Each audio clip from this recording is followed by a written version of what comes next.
Alright guys, today I just want to go through the fluency path that I made a while ago. Still kind of being updated a little bit, and I also want to I want to give you some beginner routines that people who are just starting can use, and it'll be a basic one where you just use as much time as you have, and then one for more dedicated learners or people who have more time and they just want to learn as quick as possible. So, starting off with the fluency path, as you can see, we've got different sections: grammar, reading, watching, Anki, listening, speaking, and writing. So, when you're first starting to learn a language, especially something like Korean, you don't really know what to do and you don't know where you're going. And I think something like this fluency path is just great for getting into the language without having to think too much. And then as you go on, once you hit like 6 months, a year, that's when you just start you know what you're doing and you're just looking for content then. So where to start is usually the hardest part about starting a new language. So the fluency path can help with that. It's not perfect, and I'll keep updating it as people, especially as people use it and give me feedback on it, and like, oh, I didn't like this, I did like this, and blah blah blah. So in the first 1 to 3 months, which is probably the most important time, um, you need to first thing you need to do is learn Hangul. So this is in the grammar section because to read the grammar examples and all that, you need to know Hangul. You don't need to know it perfect. You don't have to have every single letter perfect in your head because it does take time to do that. So as long as you can read it at a minimum, it means you can do the Anki deck of the 500 words, and it also means that you can read the grammar sentences. So you can start getting used to the words as they are in Korean rather than romanization. So once you've learnt Hangul, you can then do anything you want. So you can get on with the Anki and you can get on with the grammar. So you want to be spending a big portion of grammar at the start, and then especially the first 1 to 3 months. And by the you should be able to go through basically most grammar um, points that you need in that 1 to 3 months. So I know it's a bit the time looks like it's trying to be somewhere like, but the actual the time within the 1 to 3 months is not really that important, and it's not perfect. As you can see, this one passes the Anki for the 2,000 word stick passes over because it'll take you so long to do as 10 a day as not to get burnout. So we don't really want to add reading straight away, so we just use the Anki deck, and then listening is okay as you get on, and then we kind of want to avoid output straight away. But I've put two small explanations of for speaking, you just record yourself and then can send it to people and get them to help you so that you know that you're hearing the sounds correctly. Because being able to say the sound means that you can 100% you'll be able to hear it much better. And then you can practice your handwriting and your typing just by searching words or writing words that you come across down. So once we've started in a bit, we do some grammar and we want to start reading as early as we can. So on here it does say the Yonsei reading, which technically isn't free and it's quite expensive. I don't even know if you can actually buy it outside of Korea, but there are other options available which I've recently done. So this is what I used, Easy Korean Reading for beginners, but it's way too short, but it's kind of cheap. And then this one here is one that I really recommend, the short stories for Korean learners. That's really good for starting reading. But the Yonsei reading books are just one of the only graded readers that is in Korean at the moment, and it's really good because the first one starts off so simple. You could probably start it within at least within the first month. You could easily start it because the starting sentences are extremely simple, and you can get on with reading because that's going to help you learn words quicker than anything else. So, you, on top of that, obviously you can't read all day. So what you want to be doing is doing some watching, which you can do with English subs if you want. It's just to hear the sound, so you're getting the sound to your head. So, carrying on. So once you've set up your basic routine for the first 3 months, you'll be able to start moving on. You will have surpassed grammar completely. So what you would do then is just search your grammar in Google or even in the dictionary. The grammar points are in the dictionary, like most of them. So by the time you finish like all this talk to me in Korean and Korean grammar in use, which you may be able to find online, or you can buy on Amazon. Um, these are quite short, and they will teach you a lot of grammar. But there will be grammar that comes up that you will have to search in the dictionary. And even if you go into all the advanced grammar books and everything, there will always be some grammar missing that you will come across in reading. So by the time you get here to your 3 months, you should be on Yonsei 3 already because they're not that long. But I think that Yonsei 3 is the one that it really is kind of a jump, like it's a bigger jump, and then that should take you a while. So don't look at the timeline here. This is not like perfect. And then once you're finished with Yonsei 3, you can move on to just reading anything, or you can read Yonsei 4. Now, when I read them, I was way past this, so I went back and read them because somebody suggested them, and I didn't really see much difference between Yonsei 3 and 4, except 4 just has more like really specific words for like whatever they're doing, but it's kind of boring. So by the time you're even at 3, if you can read Yonsei 3, there's a chance you can start reading other things that you want to read, webtoons, web novels, blogs, and all that. So I would just move on to that. Like by the time you're on like 4, 5, 6 months, like whenever you feel ready, but also you kind of want to push yourself into the new stuff. And then what we got here. So this is watching. You just keep watching, and then I think by this time I would drop the English subs. So you want to use English subs at the start just to get Korean into your ears.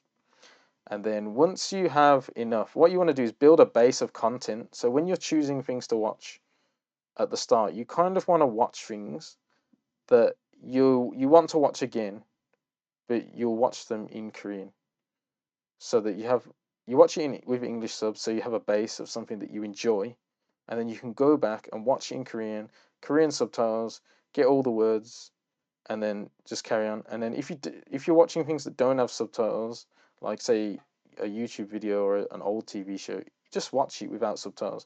But the point of watching is it's more comprehensible than just listening. So Anki is relatively straightforward because you'll just be doing 500 words. I like this deck, beginner deck from Korean Grammar in Use. So if you do the Korean Grammar in Use and then you do the Anki deck for it, you're just reinforcing what you've already gone through. And then I would suggest making your own picture deck. So if you come across a word and you want to put it in Anki, you can make your own deck, and I would just put pictures, like just words that you can find a picture on Google, and then you just start building your deck of that from an early stage. But you don't really have to do. It's not like a major thing. In fact, you don't even have to focus on Anki that much. It's just there to help in the mornings, especially at the start. It's good for like forcing yourself to do it. Whereas like later on, you can just drop it and you don't really need to do it anymore, which is good. But I think this, especially at the start, the starting sentences and starting grammar is really helpful for just getting things into your head.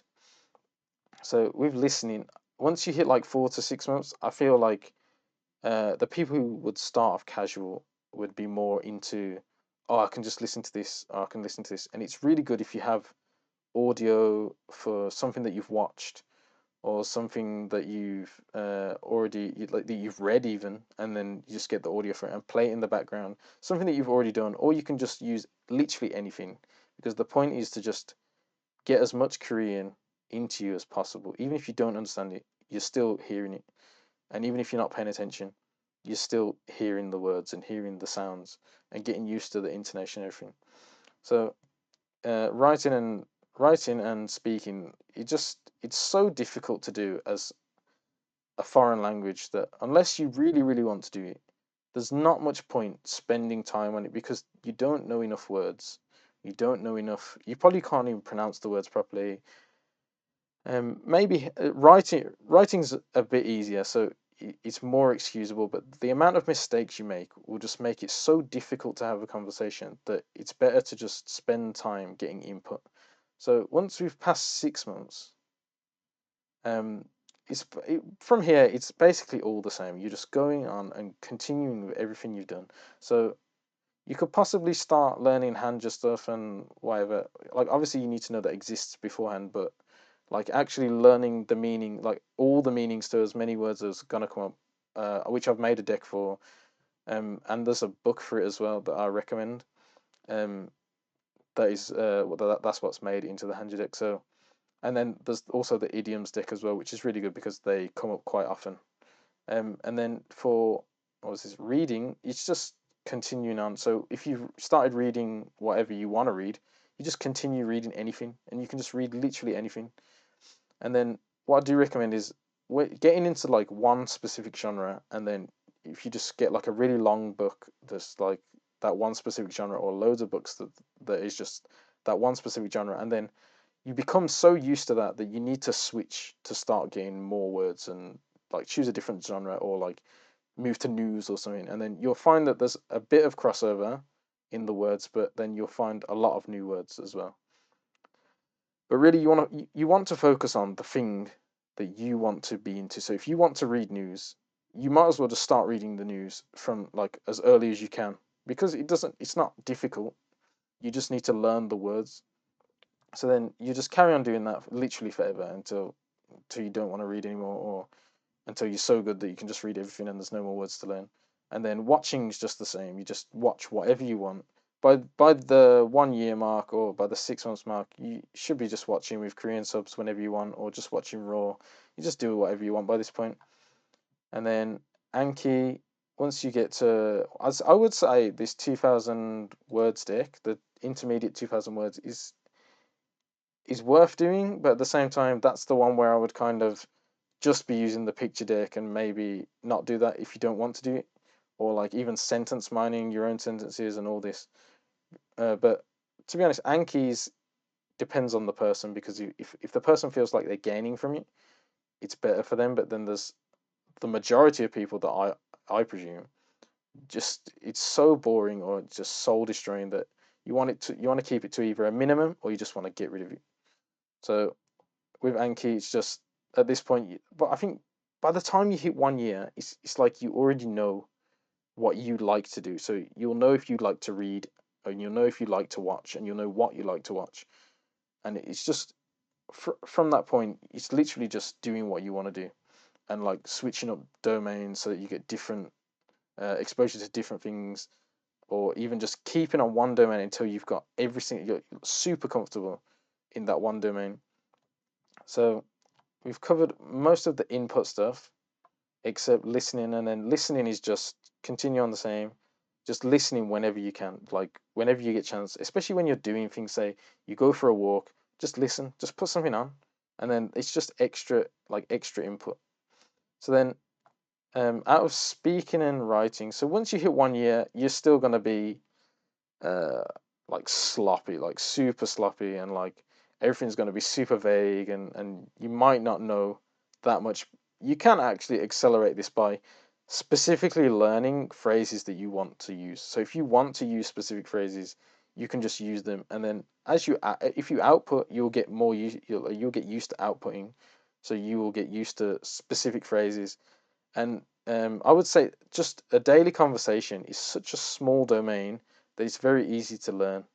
So you could do that if you wanted to, or you can just ignore it and keep inputting, getting as much language as you can in your head, understanding as much as you can. So at this point, output is just preference, and then as you keep going, you go on to 2 years, and then you probably won't even come across grammar anymore. I don't really come across grammar that much, or maybe like once a month or something. I'll come across a new grammar thing, like a new grammar point, and then reading and watching, just you know what to do at that point.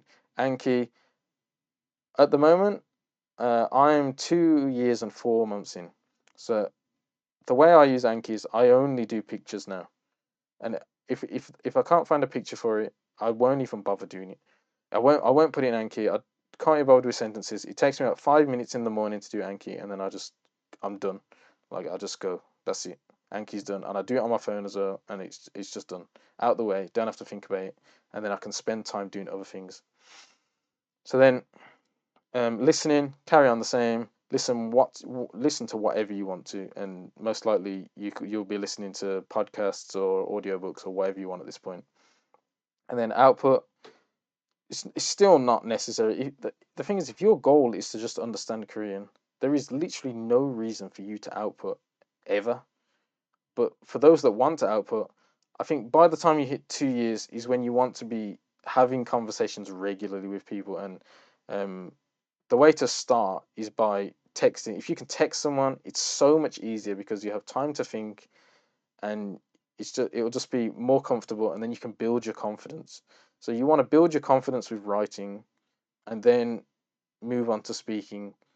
Although I would say speaking is slightly easier, although because they're both daily conversational topics, um, like it's not difficult to get a huge base of things that you need. So once you hit like 2 years, you just go, like, you'll know exactly what you need to do, and then when you feel like one thing is lacking, so if you've just want to input and input and input, that is perfectly fine. And if you have absolutely no goal to output, it doesn't really matter. So then, if you want to output, you just start outputting. And the thing is, um, if you want to get better at output, you need to output. So if that is your goal at this point, 2 years plus, you want to be outputting regularly to, especially to get doing that, you will get exposure to these simple sentences that are conversational Korean. So you want conversational sentences coming back at you so you can learn them and use them on other people as well. And then by that time, once you're on 2 years plus, you should be able to output decently well. But I still think, especially if you start reading early, you should have enough vocabulary and enough examples in your head to be able to at least spit out something that's comprehensible, even if it's never going to be perfect straight away. Never. Doesn't matter how much you input, you'll never be perfect at outputting straight away. But I think maybe about 3 years, and then you just output from there, and you can input a bit less. But I would still keep inputting, because the way I feel at the moment at almost 2.5 years is there are still words I don't know, but there's so much I do know, but not a great amount that, like, I can't recall all of it. Obviously, no one can ever do that. Like, even in your native language, you can't do that. So now that we've gone over the fluency path, um, yeah, the yellow stuff is recommended and the orange stuff is optional. Although obviously you'll be able to work that out. So I'll leave a link to this in the description, as there's all the links to the decks, and there's links to articles about these different aspects. So if you're a beginner, to start off with, you don't know if you are going to continue this, because effectively it's going to be 2, 3, 5 years to get really good. Like, it's going to be 5+ years to be as good as you are in your native language, depending on where you're starting from. So at minimum, you're going to expect 5 years.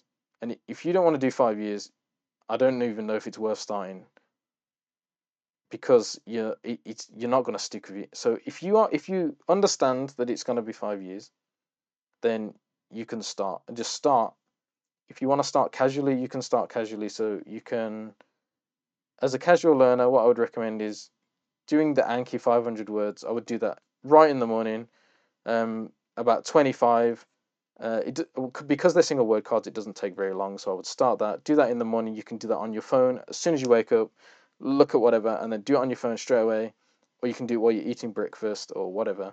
So you get up, you do that, and then, well, obviously you learn. If you learn Hangul first, you can you'll be able to read the words instead of just like reading the meaning and be like, oh, I don't really know what that means. Even though there is audio, you still kind of need to be able to read what's going on. So you do that Anki in the morning, and then what I would suggest is a large portion of your learning at the start will be just going through grammar as quick as you can. Just go and talk to me in Korean, and just go through as much as you can in, like, however many hours you have to spend. And then when you just don't want to do anymore, just stop and then start watching something, just watch it in English. Not in English, with English subtitles, sorry. Just watch some Korean content, so you're getting the Korean audio, and you just watch it with English subtitles, Korean subtitles. I suggest English because it's less boring then. So then you spend the remaining time that you want to spend on Korean, especially because you're watching stuff, it makes it easier to just replace watching YouTube with watching YouTube in Korean. So you can do that so easily, and a lot of Korean videos have English subtitles. So it's not really, there's no real excuse why you can't do it. So you want to be using the watching to get audio in your head, and you can, while you're doing that, if you want to be more active, you can look at the way people's mouths are moving. You can listen to how they're saying stuff, and you can read English subtitles like instantly. Like as soon as they come on the screen, you basically already read it. So you can start looking at what they're doing, and then trying to figure out what they're saying, and then looking out for the words that you've heard in the 500 words deck. So if you use the audio for that, you'll hear it, and then when you're watching stuff, you can hear it as well. And then that's about it for the start. So if you that's what I would do if I was when I was first starting, and then as you get in, um, you'll start doing less grammar because you'll have finished it, and then especially once you finish the grammar, I would start reading because that will reinforce the grammar better than anything ever could with just repetitive words, especially the Ollie short story book. It's so repetitive and so simple. It just uses the same words over and over and over again, and it uses the same grammar over and over and over again. So it's really good for just starting out early reading. uh, Finish the grammar.